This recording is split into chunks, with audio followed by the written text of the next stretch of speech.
directed by the Coen brothers, is one of my favorite movies. Directed by one of my favorite writer and director duos. When I saw this on the syllabus, I was very happy to say the least. What I really like about this movie is the humor that it intertwines, poking fun at how absurd the events of the film and just how ridiculous these characters' motivations and actions are. It feels like it's almost a satire on film noir because it has a lot of elements from noir in it, but the protagonist, for once, is a mentally sound, intelligent, and goodwill individual in Marge, played by the impeccable Frances McDormand. If I had to choose what type of character type Marge is, I'd probably go between the independent woman and the private eye, because throughout the film we see her using her intelligence and wit to solve the crime and unweave the twines in the case all by herself.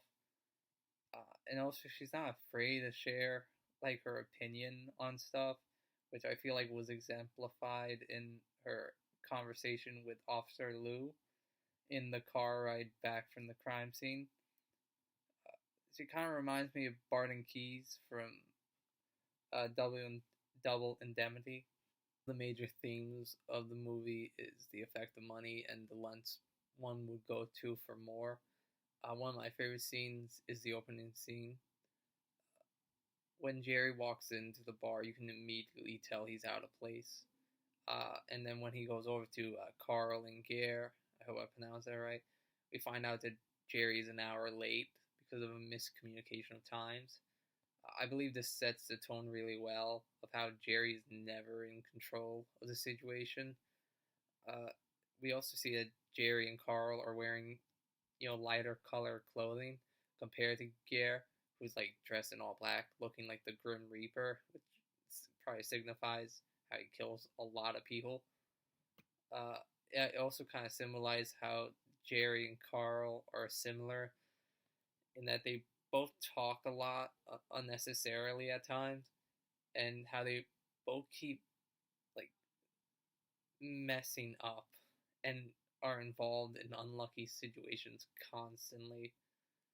Uh, we then get told what Jerry wants them to do, and in this exchange of dialogue, we get a glimpse into how pathetic and stupid Jerry is. It also displays a hint of this like huge inferiority complex that Jerry has, which he wants to take out on his wife as an act of revenge to her father, which makes him feel like this. I mean, like, how do you not question what you are about to set in motion when literal crooks, where you are willing to pay pretty good money, point out how ridiculous this plan is? Uh, this is where the money comes into play. He is clearly in a bad state financially, potentially owing money to someone, and it's gotten so bad that he thinks the best option is to kidnap his wife and hold her for ransom, unlike asking his father-in-law or his wife for the money like the criminals tell him to. I think this is because you kind of get a hint in that scene and throughout the movie. Uh, his father-in-law clearly does not respect him and would hold this over him for the rest of his life. And then he also seems too prideful to ask his wife, because that kind of seems like he would be admitting she has the power in the relationship, swapping the typical gender roles of a relationship of a man having to provide for his family. I also find the framing to be interesting because, from Jerry's point of view, it kind of looks like he's the top dog, like he's the biggest in the frame.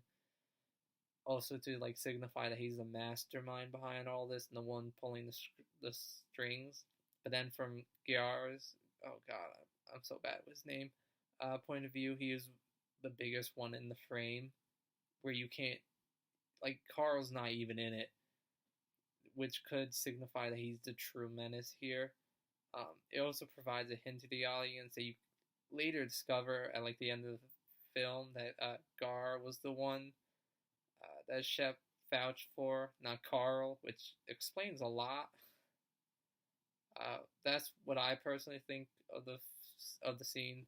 It's a really perfectly written scene, like most of the movie, and I'm really glad I had an excuse to rewatch it. Thank you.